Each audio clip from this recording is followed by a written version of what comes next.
To buy shares in the company featured. Welcome to this Stockbox interview.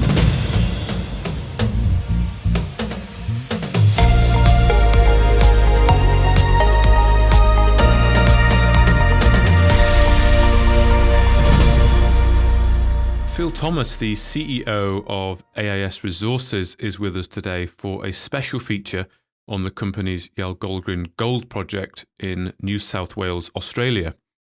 Now, this project is an advanced stage project and includes two drill-ready projects, one in a 56 square kilometre area and the other in a 2.8 square kilometre area, located amongst the West Wyalong Gold Corridor, which has seen over 400,000 ounces of gold mined over the years. So thank you very much, Phil, for joining us and for your time today. You're going to talk us through, give us a bit of a deep dive into this Yalgogrin gold project, and you have a presentation that looks very colourful that you're going to take us through. So what can you tell us? Thanks, Mark. Yeah, we'll go through a little bit of the history so everyone can catch up to where we're going, and then we'll move on to what we've been doing over the last 3 months, which is basically 8 holes in the neighbours farm area and one over at Asia Wyalong, which is, as you said, 10 kilometres away and sits on a 56 square kilometre area. It's different to the area here at Neighbours Farm, because Neighbours Farm is mostly granites, and you can see here the contact going along here with the Wagga group of metasediments, which are shales, and over here we have all the granites. And this is where the massive amount of fluids were pushed right through this whole area. And as you know, up in the north, about 25, 30 kilometres away, we have the Lake Cowell gold mine, which is producing north of 200,000 ounces a year. And to the west, we have the Evolution mine, and to the east, I should say, west of us. And so we're in a corridor which is part of the massive Lachlan origin belt, and it goes all the way down to Victoria. And we're on the edge of it, which is particularly useful because all the faults and the mineralisations come through. So as you can see in front of me, I have the slide showing what's been done in the past by Dennis Walsh over 20 years, which is now our chief geologist, and we poached him from Fosterville, which was a great coup for us. And you can see here he put some auger holes, which is about a 1.5 metre hole in the ground, and he got 32 grams per tonne. And then if you walk out a little bit further, if you have a look at the map here, down the bottom, we've got 1 to 0 to 1, 1 to 5, 5 to 10, 10 to 20, and 20 to 40 grams of gold in the sample per tonne. So you can see here it was 5 to 10, and then we've got another hit over here of 2.6 grams per tonne. So this area here seems to be heavily mineralised, and so we wanted to drill that out. But of course, we have the last hurrah, and then we have the Holland prospect over here and the Adelaide mine. And just to give you an idea, that's about 200 metres apart. So we're not travelling very far, but we're really focusing on that area. Mm-hmm. So if we go to the next slide, we can see here where we've been drilling. So this is Adelaide over here, and here's the neighbours area that we drilled under. And you can see here the mines that have been mined in the past. And the Adelaide mine over here was quite significant. So here we're looking at a chargeability, which just tells us what the resistivity is and what the amount of current that can be pushed through the sulfides through the ground. And so the green area, it has low chargeability, and the red has high chargeability. So ideally, the darkest red spot is where the sulfides are. However, they don't go down vertically. They plunge, and they plunge to the north or to the south, the east or the west, and they plunge in a range of areas. So the plunge isn't consistent. So what we found was we drilled down YD001. We got 87 metres of 1.5 grams per tonne. So we thought, fantastic. What we'll do is we'll put the next hole in, YDD2, and see how we go.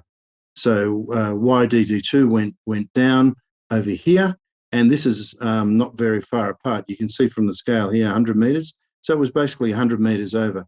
And so what we thought was we'll intersect this major plunge going this way. So if you can imagine a plane going through here and you drill through the plane, we should have got a big intercept in here. In fact, what we got very small quartz intercepts. So we know that the plunge isn't actually going in that direction. It's actually going over this direction here, but that's counterintuitive to the IP survey until you see that there's another dark line up there, and there's another dark line up there. So we got our orientation probably not optimized. Okay. So then we went and did YDD3, which is under the Adelaide mine, and we went straight under the mine, and we got 1 or 2 intercepts in here of sulfides, a little bit of quartz, but we didn't really get what we thought we would get. And once again, if you have a look at the orientation, we should have intercepted something in here. It wasn't significant. So then we thought, okay, we'll go over to YD4 and just put one over here to look at Walsh's and see what's happening over here. So we put a hole in there, got some intercepts, and at present, all those samples, there's about 150 samples are sitting in the lab. Then we thought we'll do 3 holes underneath YDD1 across to try and pick up that particular plunge, because if it's not plunging that way, it's got to be plunging that way, so we'll intercept it that way. YDD6 didn't get much. YDD5 didn't get much at all. This was really a hole to test this area in here and test this north-south, because we thought if it's running this way, it's got to be running this way over here. But in actual fact, it doesn't. It's orientated a little bit towards the west. Over here, we got some good results in YDD7, and YDD8 had a couple of good hits in it as well. We wanted to test over here as well. So now we've got basically 1 hole in all the particular areas. We've got 3 holes in neighbours. And so what we're going to do is come back, now that we've got diamond drill data, we'll come back and put some RC holes down, and that way we'll get rock chips all the way down the holes, and they'll only be 100 metres, and we can work out precisely where this envelope goes. Once we do that, we'll be able to declare an inferred resource, and that's the first step of creating a mine. Because we have less than 100 metres of depth and mineralisation going all the way down, with, as you saw on the previous slide, fantastic results around here, then we'll continue on. Okay. You have a look at the RC area that we're going to focus on, and we've been through YDD1, 6, 7, 8, 2, 3 was the Adelaide mine, Walsh's prospect over here. We got some very, very good auger results in here, just sensational. And so what we're going to do is target these 2 areas, because we think we've got a plunge going north-south, but could extend over to the east over here, and also in the Walsh's prospect. So the pink body shows the target area at Walsh's, which was previously identified with air core and reverse circulation drilling, and over here as well. Asia Wyalong, we just started drilling at the beginning of the week. We hit 183 metres today. We got a couple of good quartz intercepts, but we got some really valuable information in those meta sediments, and just about maybe 20 metres away from the Asia Wyalong mine, which goes down to about 100 metres, they basically dug out the river, getting gold out of the river. Probably river is an exaggeration, it's more like a creek. And that's been excavated all the way along for maybe half a kilometre. So our next step is to do the soils up on the right-hand side of, over on the northerly aspect of where the shaft is, and see if we can get some hits of arsenic, maybe some tin, maybe some lead as pathfinders to where the gold has concentrated. And there's a lot of research and study on these pathfinders and how they occur. So if we go back to our original slide, there's Neighbours there, and there's Walsh's right through here. And you can see these lines here are our soil sampling. So we've got a fair bit of work to do, but we've got a lot of analysis back. Mm-hmm. We've got these holes in here to come back to have a look at the assay. We've got to do some structural geology around it. But the results we've got so far have been pretty good. And of course, hole 1 was fantastic with 80 metres of mineralisation at more than 1.5 grams. So that's pretty much the Yalgogrin story, Mark. So just looking there, the auger hole you talk about, is that a manual thing, like a small auger that you manually turn, or was it more than that? No, it's more than that. It sits on the back of a tractor, and it's like a fence post driller, and it basically drills down, but it's got a cone that can take the soil into it, and it was only 1.5 meters below the surface that we intersected 0.5 meter of gold at grams per ton. Well, I think what I was thinking was that's pretty good, isn't it, for an auger hole? Is it? It's exceptional. It's the sort of stuff you dream of. I was just reading a mineral report this morning, and the guys had drilled down to 600 meters and they intercepted 0.5 meter at 20 grams per ton. And I thought, God, we only have to go down 1.5 meters surface. So goodness knows what it cost them to get down there. But the interesting thing here is that in the this is 22 meters down at 1.9. We've got where's another deep? Here's 9 meters at 2.7 from 1 meter on the surface, 1 meter, 1.5 meters. So the gold is there. We just have to figure out whether it's plunging to the west or to the east, and we know from the geophysics where it's going, and we know the contact area, so we know that it's. Although having said that, 3 meters at 4.8 grams at 30 meters was pretty impressive around this Holland prospect area. And obviously this is going to trend over to Walsh's, but there's lots of gaps in here. So there's lots of soil work that we need to do to cover the area there. And we've got a great relationship with the farmer, and his house is up in the top right-hand corner. So having really good access to the property, the main road is here.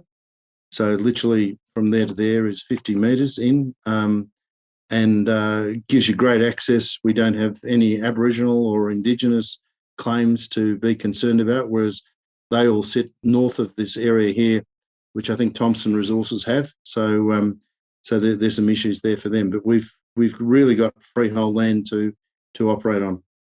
Okay. No, that's very good to hear. I wonder if I can just talk to you a little bit about the plunge that you refer to. So when you say plunge, what do you mean? Does it mean it moves in a certain direction? Yes, if you think of a plane, so if you just picture a vertical plane, the top of that plane gives you the strike direction, and the angle of that plane gives you the dip. So as the plane is actually the plunge. So we're plunging at 65 degrees, or in this case, we're plunging about 80 to 85 degrees, and we've got a northerly strike with a dip of 80 degrees, and it's plunging to the west or to the east, which we can decipher with degrees, but it's easier to say it's plunging to the east at 85 or 65 degrees. So looking at the geophysics, you would think, oh, okay, it's plunging over there with one drill hole, but it actually can change as it goes. And you've got to remember, we're drilling in granites. We're not in quartz sediments. So granite drilling is a little bit different to metasediments or shales, which is what we're going through at Tulane. So once we've got the framework, and what's happening is that the solutions are coming in, they're destroying the magnetite and altering the magnetite, and then it creates sulfides, and we have the sulfides there. So the game here is to figure out which direction is plunging, what the direction is of the mineralization, whether it's following areas that have been destroyed by hot solutions or whether it's following cracks and veins. Clearly, we want the hot solutions that's destroying the magnetite, which we saw in hole 1, and having fairly consistent massif, because if you've got 80 meters at at 2.5 grams per tonne, or even 1.5 grams per tonne, that's a mine. If you've got 5 intersections at 200 grams per tonne, which are 1/4 metre wide, that's not a mine. So we're not really looking for vein-style deposits. We're looking for massive deposition in sulfides, which carry the gold. Okay. And this IP picture we're looking at now, that's a bird's eye view, is it? It's like a top-down view. Yeah, it's not bird's eye. Yes, that's right. It's a plan view. But that's actually been taken from guys walking over the surface. Right. Yeah. Okay. And they form that map. So how are you beginning to understand, do you think, the orientation and sort of build a better picture of where you think the plunges and the mineralization may be? Yeah, look, the 4 holes that we did, 5, 6, 7, and 1, gave us a great insight into the plunge direction, what's actually happening with the fluids, where the sulfides are going, and 2 also gave us some good information, even though it didn't intersect much, because we know that it's not in that, I'll call it east-west direction or east-southeast direction. It's more in the north-south, which is YD001. So we now have got a pretty good handle on what the gradient array with the induced polarity study is, geophysics that we're looking at the moment, is showing relative to the actual events that are happening. And unfortunately, as it goes, the only way you can find out is drill it. And that's why people have, most explorers have 3 or 4 or 5 campaigns, because as you go through each campaign, you learn a little bit more and you learn the orientation, and you can correlate geophysics and soil geochemistry with drill hole results, and that's what you want to do. So the current plans now are to do more drilling and RC drilling, is that right? Yeah. We want to use RC drilling. There's a couple of advantages with RC. You don't lose any core, so because you're basically sucking up all the core as you go down. So it's cheaper to sample because it's already broken up, and you can just take out bits from each meter that you've put into the tray, and it's fast. You can drill much faster with RC than diamond drill. So, for example, today at Asia Wylung mine, the guys broke 2 drill tubes. They had to replace a head bearing in the top of the drill rig, and they were flooded out completely last week because they couldn't get the rig in because it's such a big rig. So, there's some challenges with diamond drilling as opposed to RC and air core drilling, which is much, much cheaper and faster. Okay. So what's the drill campaign looking like then? How many holes are you targeting, and what kind of time frame are we looking at here? Well, we reckon probably about 2 months. Okay. As you probably read on the news in Australia, in Middle Australia, we've had huge rainfall. So it's been quite difficult to have a continuous drill campaign. But the cost of demobilising and remobilising the rig is just too expensive. So what we do is we basically send the drillers on a holiday for a week while it's raining, and they don't mind, and then bring them back and fire it up again, and off we go. So we think probably 2 months to finish all the assays, saw the core, do it for gold and arsenic using 4-acid digestion, and then using induced coupled plasma to look at all the 33 mineral set. So, element set. So, looking at lead, zinc, looking at the sulfides, looking at tin, stibnite, all those sorts of pathfinder minerals that may be sitting in the granites. So we'll be doing that analysis. And then once we've done that, we'll correlate it back to the geophysics. And then once we've done that, we'll go and set up some holes for the RC, which will probably be in a more vertical orientation, probably go through some of those mines. I mean, these, you can see here, there's a whole bunch of old mines through here. So this area looks interesting. This looks interesting. This contrast here, there's something going on in here. So we might put 2 holes in between these 2 diamond drill holes and so forth. So it's really just padding out we call it fence post drilling, but we basically drill in lines of linear lines, so we can basically get a concept of what's going on in a geometric sense. Yeah. And it's much easier to analyse rather than doing a hole here, a hole there, and we've got we're just really identifying single opportunities. Yeah. Okay. Yeah. So fence post drilling, that can really help you to build a better picture. Oh yeah, much Yeah. better, much Okay. better. I wanted to ask you. You mentioned the historical mines. What is it like in the area? I mean, on the website, on your presentation, there are lots of pictures of old shafts. So, I mean, what can these old mines tell you? But basically, they had some surface expression of gold. Hmm. So, and that's why the shaft was put down. So the old timers would look where there was resistivity, typically of quartz or something on the surface, and they get in and smash away with their hammers and picks and stuff and dig holes. So you get little holes that are maybe 2 or 3 meters deep where they went down, didn't find anything, and abandoned it. Then you get other shafts which are nicely squared up, and they obviously got something, and they continued down, and they were following the gold all the way down. And in this instance, it's mostly vertically orientated. So, of course, with rehabilitation and all this being freehold property, the farmers filled in all the mine sites. So we know where the mine sites are because we can detect it, and also we can see where there's been a fairly significant disturbance. In a sheep farm paddock, there's not much going to be happening. So we know from the mines department records exactly where they are within 20 or 30 metres. Mm-hmm. So you don't actually see anything on the surface. The Asia Wylong mine, whereas that's different, it has barbed wire down it. You can go to the edge, and we have some drone footage on the website of where our drone, we flew it over the top and gave it a little dunking down the shaft and back up again to take some pictures. So it's obviously been a big operating shaft, and you can see the mullikeeps around it. But typically, if you walk across the paddock and you don't see anything, you would never detect the mine shafts unless I told you they were there. Okay. Okay. Pretty hard to see. Okay. So this upcoming drill campaign, then, do you think it's going to be quite a pivotal point, perhaps in the exploration of this project?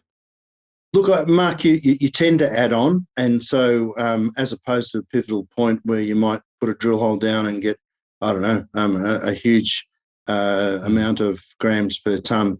In these sorts of rocks, if we get 10 grams per tonne, I'll be ecstatic. If we get 4 or 5 grams per tonne, that's really all we need, and that's what the expectation would be. So because we're in granites, if we were in different rocks and we went through a quartz vein and got 300 grams per tonne, yeah, I'd be wrapped. But the problem with that sort of exploration is that you got to find another 50 of them, and typically they don't occur because of the chemistry and the way that the gold was carried up from underneath the mantle, whereas this is a massive proven fluid front. Dr. Alan White and Dr. Bruce Chappell spent half their lives. My geology lecturer was Dr. Bruce Chappell, so I had a keen interest in granites, and he did a lot of work up in this area and proved that there were a huge amount of fluids on massive fronts, like 10-kilometre wide fronts, carrying sulfides and carrying gold, and that's why the corridor, the Yalgogrin corridor and the West Wylong corridor is so famous. And if you drive into town, there's still a masthead up there called I think it's the True Blue Mine, and it's sitting in the middle of town because and they kept it there as a heritage because they got so much gold out of it. So these fluids delivered a lot of gold, and that's what our task is, to define where it was plunging and how it was forming. Okay. Well, thank you very much, Phil Thomas, the CEO of AIS Resources, for giving us that sort of deep dive, more in-depth look at the project there, the Yalgogrin Gold Project, and a bit about the geology and really what's to come. And I look forward to following up with you maybe in 2 or 3 months' time, as and when the drill program there is completing. Great, Mark, and we'll certainly circulate all the results and our modelling and our structural geology, which will give investors a sense of where we're going and what we expect to achieve in our next round. Great. Yeah, and I'm sure investors will like to be kept aware of what's going on. Yeah, with that kind of stuff. So yeah, thank you very much, and we'll keep an eye out. Great, thanks, Mark. Thank you for listening to this Stockbox interview. For more information, interviews, and videos, visit our website at stockboxmedia.com or give us a follow on Twitter by searching @StockboxMedia.